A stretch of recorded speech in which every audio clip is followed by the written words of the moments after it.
our next piece of business. Mr. Miller suggested a movie. Yes. Called The Boondock Saints. This movie was released on January 21st, 2000. And it was made on a budget of $6 million. It made a whopping $30,000 at the box office. Mm-hmm. But wow. in fairness, it was a limited release of 5 screens for 1 weekend. Okay. 5 screens for either a week or a weekend. Yeah, yeah.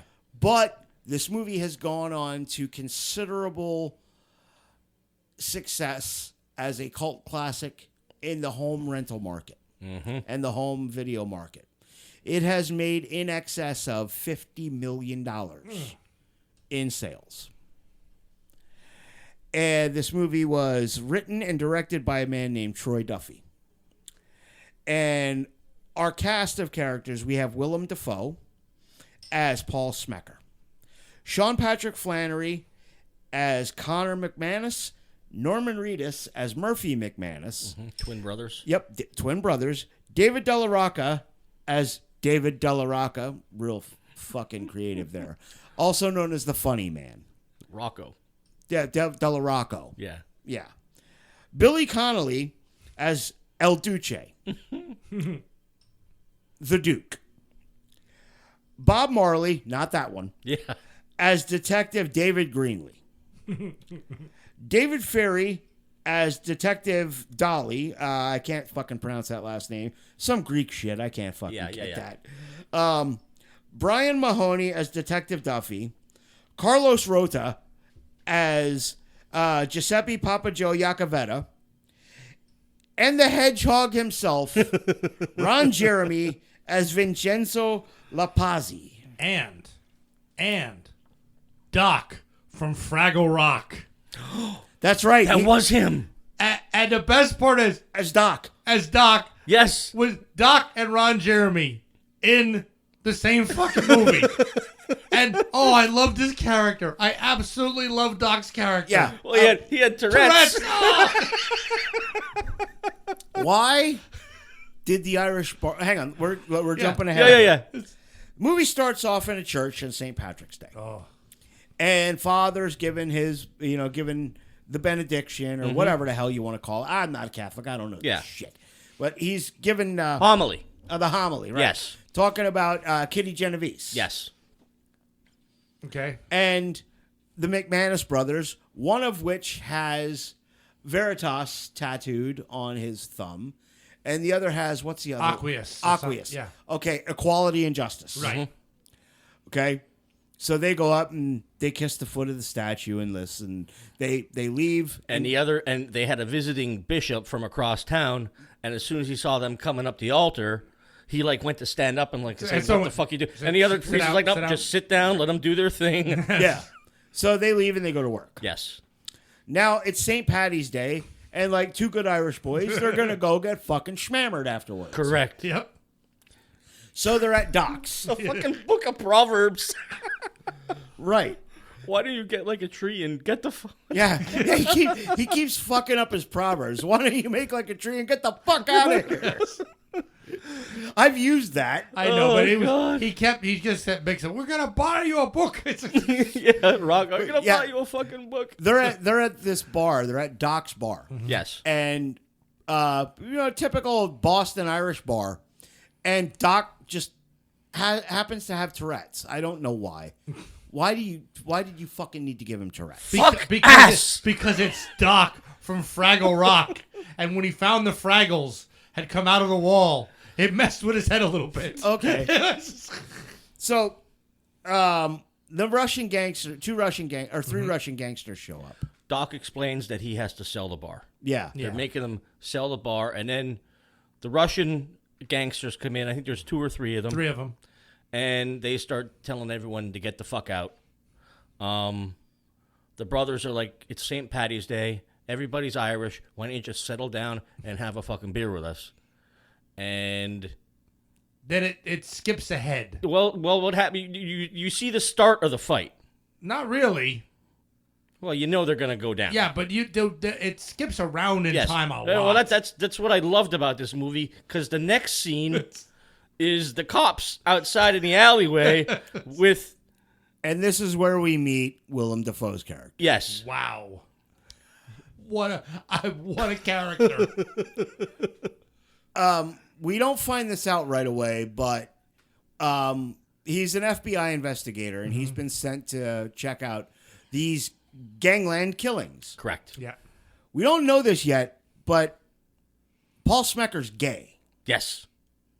That will play a part later on. But now, the next morning, the Russians come back for revenge because they got the shit knocked out. Well, yes. But what the crime scene is...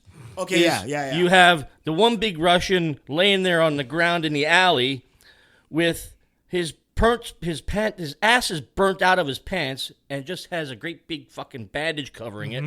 And the other one has a bandage on his head. And William Dafoe's, he put the headphones on. He was like a kind of crime scene investigator and going through, and he found a slug here, a slug there, and he told everybody what to look for. And poor fucking Greenlee. Yes. Jesus Christ. Yeah. He's fucking inept. Yes. Then it shows what happened. It shows what happened in the bar, how they put the big Russian down the bar, fucking poured whiskey on his ass, set it on fire, just kicked the shit out of him. The other guy got 2 wine bottles knocked in his head. Yeah. So the Russians come back the next morning, and they're looking to they're looking for their pound of flesh. Correct. So they handcuff Connor to the shitter. Yes. And they take they take Murphy out. They take Norman Reedus' character out, and they're going to kill him. Well, somehow Connor ends up ripping the shitter off the floor and carrying it up a flight of steps onto the rooftop and dropping it onto the Russian gangster, while miraculously not hurting his brother. Correct. And then jumping off the building into the dumpster, because we all know that that's like super safe. You had to suspend disbelief for some of the action scenes. Yeah. No. Yeah. We'll get to this in a minute. Oh. So now the media is kind of making the McManus brothers out to be folk heroes. Mm-hmm. They don't know who it is yet. Correct. But they're making them out to be folk heroes. So they decide to turn themselves in to the Boston PD. Now, Greenlee's a fucking buffoon. These guys are miles away from now. Yeah. Greenlee's a fucking buffoon. The other two are semi-competent at least. Mm-hmm. And, like, Willem Dafoe's character has no qualms at all about telling Greenlee he's a fucking buffoon. Yes. And, heaping praise on the other two cops. So they come in, they confess, and because, the federal agent has the power to decide not to prosecute murder, I guess. They rule it self-defense. Yeah, right. Yeah. They rule it self-defense. He decides he's not going to prosecute. Correct. So they ask, for some reason, they want to spend the night. Because of the press that was going to be outside. I thought it was because their apartment was trashed. Well, that too. Because it was an illegal loft. That's true. I didn't even think about that. Yeah. But yeah, so now they spend the night in a holding cell where magically they both have an epiphany, like good Catholic boys always do. Mm-hmm. They have an epiphany, and they decide that they're going to take out the bad people in the world so that the good people can flourish. Now, I'm assuming that the weapons dealer that they went to see was IRA connected. All the shit that was in there. And the big Irish flag. Yeah. I'm assuming he was IRA connected. So they go and they load up. Yeah, well, they got the pager off the Russians. Yes. Yeah, that's right. It went off, and they call her from the cop station, and it's like, meet me at this hotel. We got that information. It's like, yeah, that's right. It's all by happenstance. All this is happening. Yeah, they find out where 9 Russian mobsters are meeting up.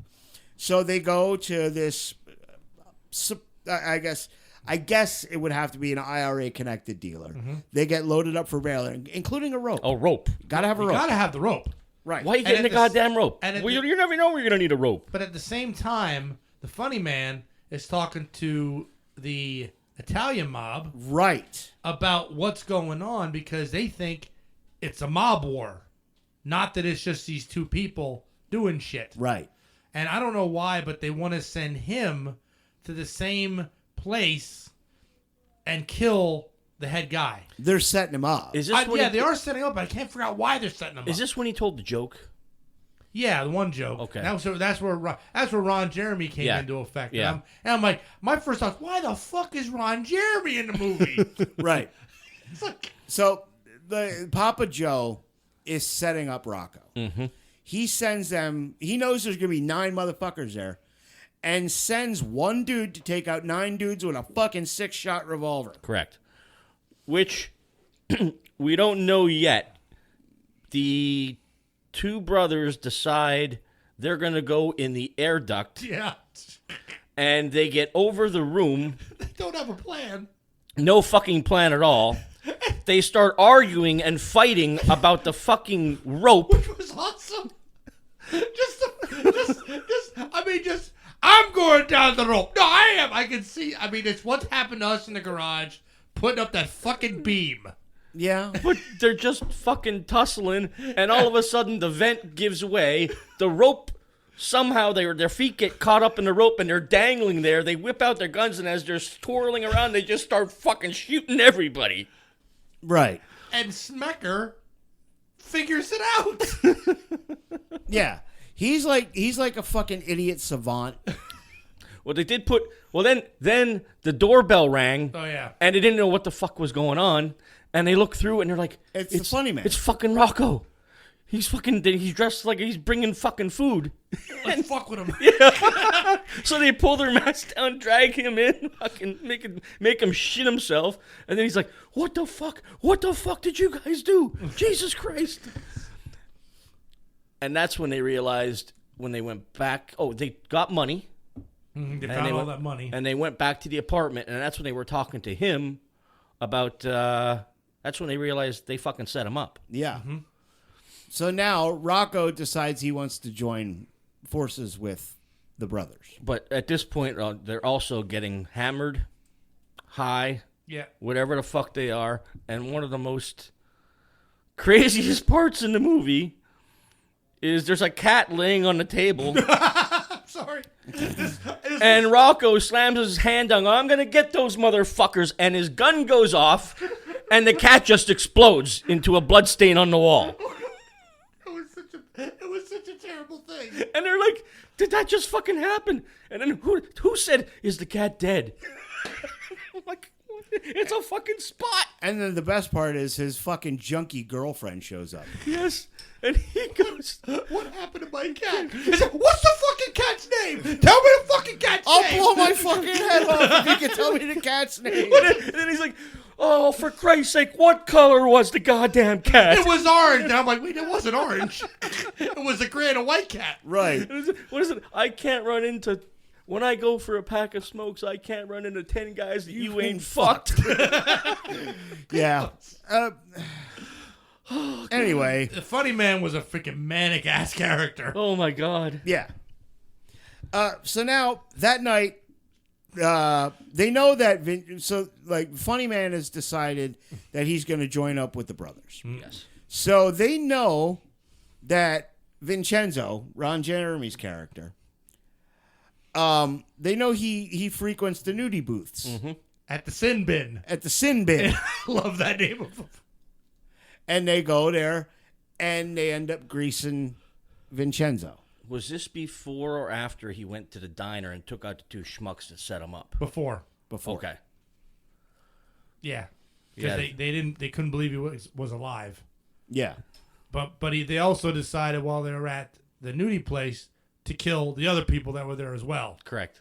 Yeah. And again, Smecker shows up. Figures it out. And knows exactly. And when he, and the best part was, this one's professional. These two weren't. Yeah. And when he crosses them, he says, "Fucking Wyatt Earp." And then Smecker's like, "We got a cowboy." And I'm like, how the fuck can you possibly know that? Right. And by this time, we've seen Smecker in bed with a dude. Mm-hmm. Yeah. Oh, I want to cuddle. Get off me, you faggot. Yeah. I was like, what? What a fag. Yeah. Yeah, unbelievable. So now, Papa Joe arranges for Il Duce to be released from prison. Yeah. Il Duce is, like, I guess, the baddest motherfucker that ever, like the baddest hitman there ever was. Yes. Like the biker from Raising Arizona. Yeah. Yes. Yeah, pretty much. Oh, yes. And he contracts them to deal. He contracts El Duce to deal with Rocco and the McManus brothers. Correct. So the guys chase the hitman away.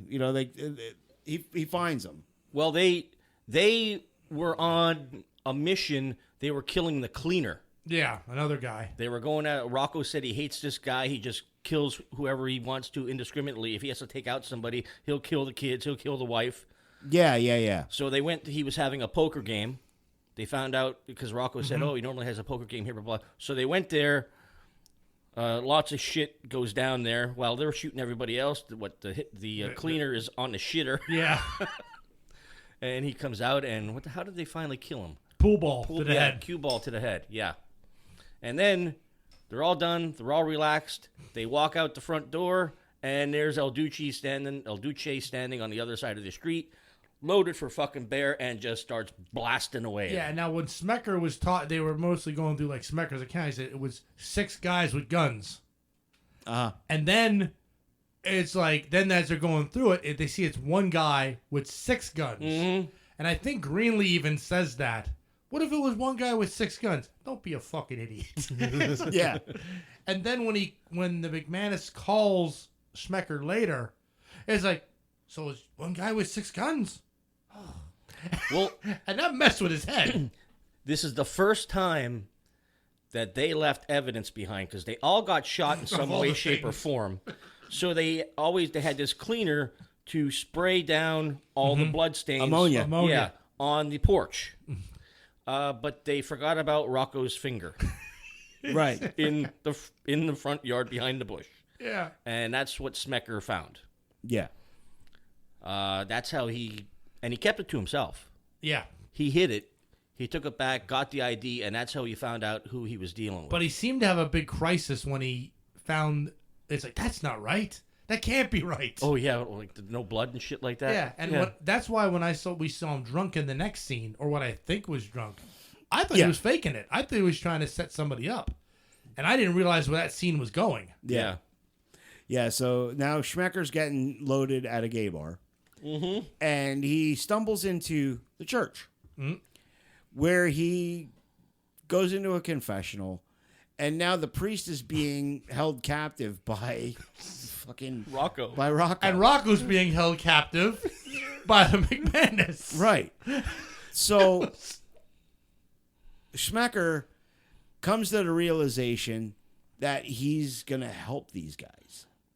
He's not going to fucking go after him. He's going to help them. So they tell Smecker that they're going to finish off Papa Joe. Mm-hmm. And they go and head off to do this. Well, it's a trap. Yes. And Smecker figures out it's a trap. But it's a little bit too late because they've got the McManus brothers and Rocco get captured. Correct. And now Papa Joe ends up shooting Rocco. But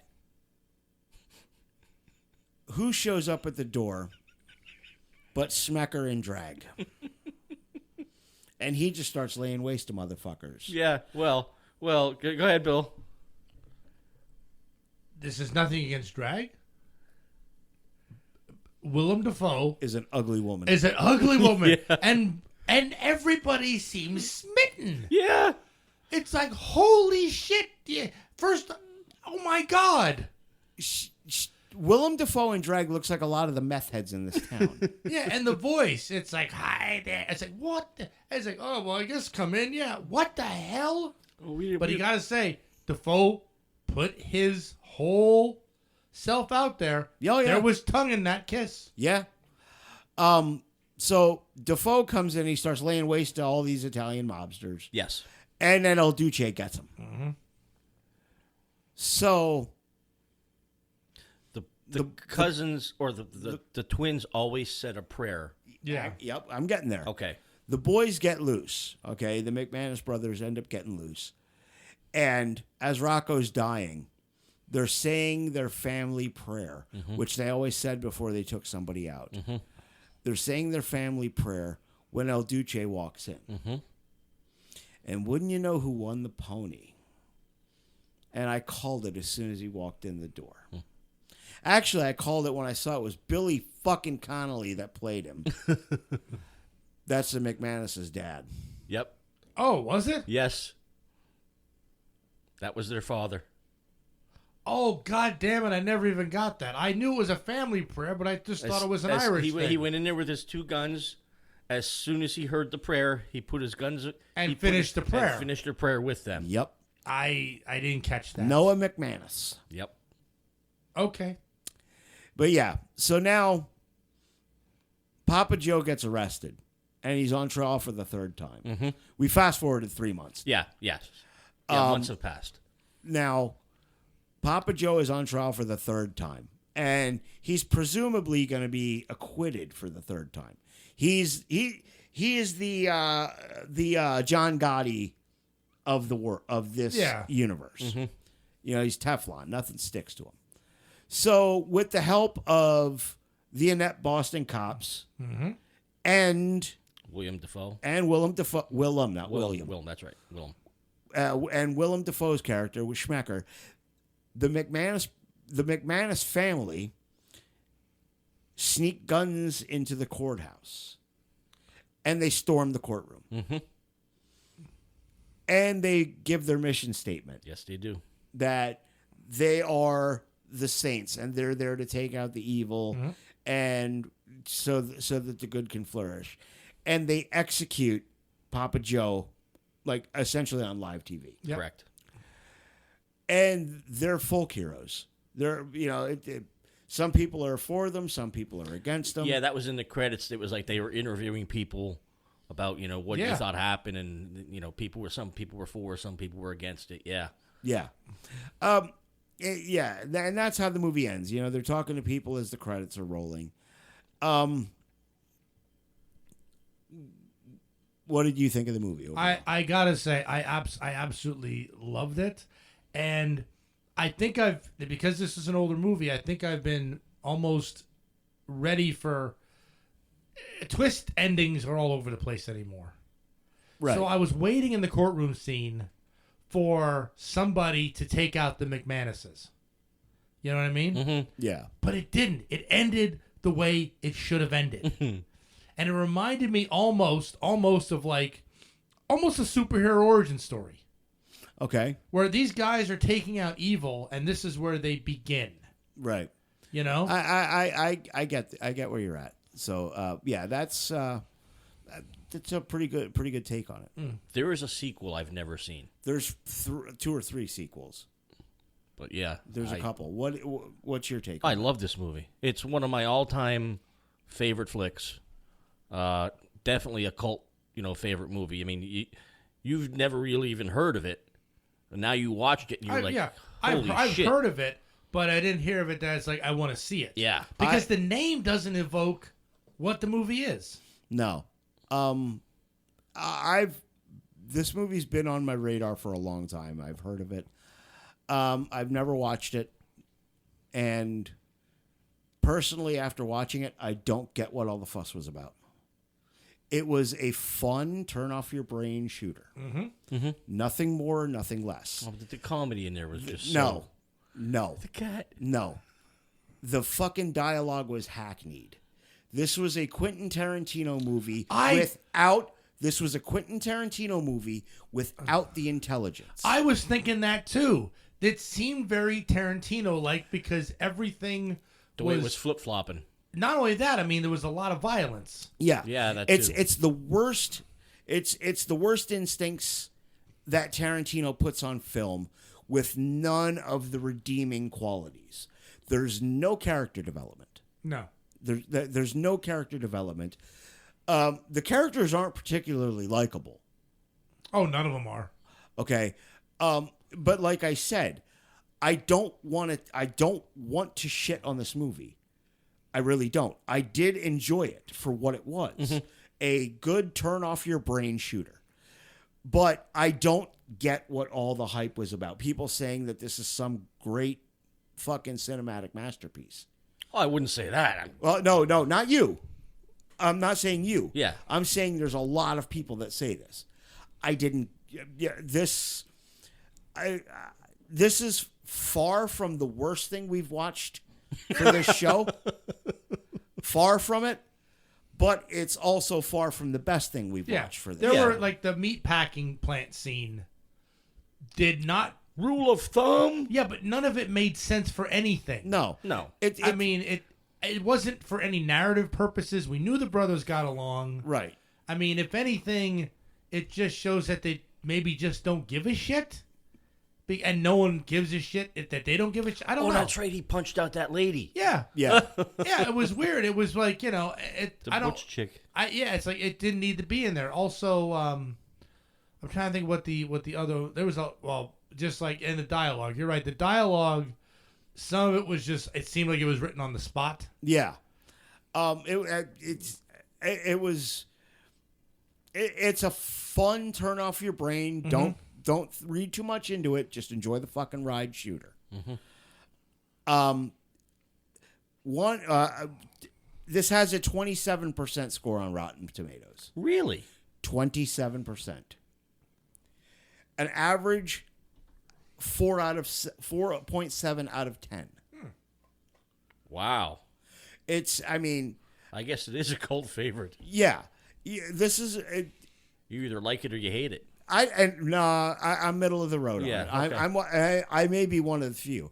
I enjoyed it for what it was. I didn't want to read too much into it because this is not bad on the level of Days of Thunder or bad on the level of A Fistful of Dollars, but it is at the same time. I will differentiate between the best movie we've watched and my favorite movie we've watched. My favorite movie we've watched so far is the Evil Dead reboot. Mm-hmm. The best movie we've watched so far is Do the Right Thing. That movie was fantastic. Mm. I don't remember all the movies we've watched. I've watched so many at this point. I forgot about Do the Right Thing. It was good for what it was. We're doing star ratings. Out of? 5. Out of 5. You know what? I'm going to give this one a 3 because, again, I like the movie for like what it was. I wasn't bored with it. Right. And I wasn't sitting there thinking of like my brain from being so cynical from all the bullshit cinema has thrown at us in the last how many years. I was waiting for something to happen at the end. It never happened. Right. You were waiting for the M. Night Shyamalan ding dong ending. Yeah, well, it happens all the time. We can't just have a regular ending. Yeah. Now, if the thing was the twist, it was the father thing, which, fuck it, didn't pick up on. Right. But that I enjoy, you know what I mean? Yeah. But when when Billy Connolly was in it, my first thought was, fucking Billy Connolly, hey! In the unlikely event that we should lose power in the engines, the plane will go down like a fucking dart. Yeah, love Billy Connolly. I love Billy Connolly, and I'm glad he was able to not play that character funny. Yeah. He played it perfectly. Yeah. Mm-hmm. Yeah, I think everybody did their role. Everybody, I think, did their roles great. The head of the Irish mob, not Irish, the Italian mob. Yeah, Carlos Rhoda. I would have loved to see somebody else in that role. I liked him. I liked Carlos Rhoda. The guy that played the big bad in Roadhouse. Yeah. that is the kind of character I wanted to see in that. Yeah. This guy just seemed a little bit. I knew I'd seen him before, so after watching the movie, I looked him up on IMDb. Carlos Rhoda is the guy that played. He was on 24. Okay. Wow. He played Marcus. Chloe. Mm-hmm. He played her husband. Okay. Yeah. Miles O'Brien. Yeah. Yeah. Okay. I'm like, I know I saw this motherfucker before. Yeah, it was, and again, it was a very, I mean, to see Norman Reedus before very young. It's like he's almost unrecognizable. Yeah. But yeah, the beginning scene was a little bit confusing because they hadn't done anything yet. So why they got up and kissed the feet? That originally is why I thought it was a Tarantino thing, because they had to do something with the feet. Yeah, well, yeah, he does have a foot thing. He does? Oh, no. Tarantino, no, he does. He does have a very big foot thing. Fucking A. So what do you rate it? 4. 4? Okay, fair enough. I mean, I can't give it a super low rating. I'm actually gonna give it more than you probably think. I'm gonna give it a 3. There you go. It was a good, fun movie. Mm-hmm. Alistair watched it with me. Mm-hmm. Alistair gave it a 2.5. Okay. And 1.5 of the stars alone is for Willem Dafoe. Yeah, I watched this during the daytime, and during one of Rocco's just scenes where he was cursing everything up. Oh, when he used the fuck. The best thing is, well, Lisa's out on the front porch while I'm watching the movie. Val, walks in during all of that and just kind of turns around and walks out on the porch. It's like, but she leaves the door open and with the thing that's close the door. I don't need the whole neighborhood hearing that. Yeah, that's when he dropped I don't know what, 15, 20 F-bombs. It was just crazy. And they even said, well, you got use out of that word. Yeah. Yeah, and that is where I just thought something was going to happen with him. I mean, I thought he was going to betray him. And then again, this is. I mean, there was so much baggage. We're and you're right. We are so conditioned to wait for the twist and the betrayals. Yeah, and there was no betrayals of the groups in this. Mm-hmm. Every group was loyal to itself. Yeah, and that's how it was. I said though, but Doc, oh my God, I completely missed it. That was Doc from Fraggle Oh Rock. God, when he was in the hospital with the nuns. Yeah, the nuns. Fuck, shit, fuck, fuck. All right, don't use that language. Now, this was, this wasn't bad. This was way better than your last pick. There we go. You almost redeemed yourself. Oh. Almost. Well,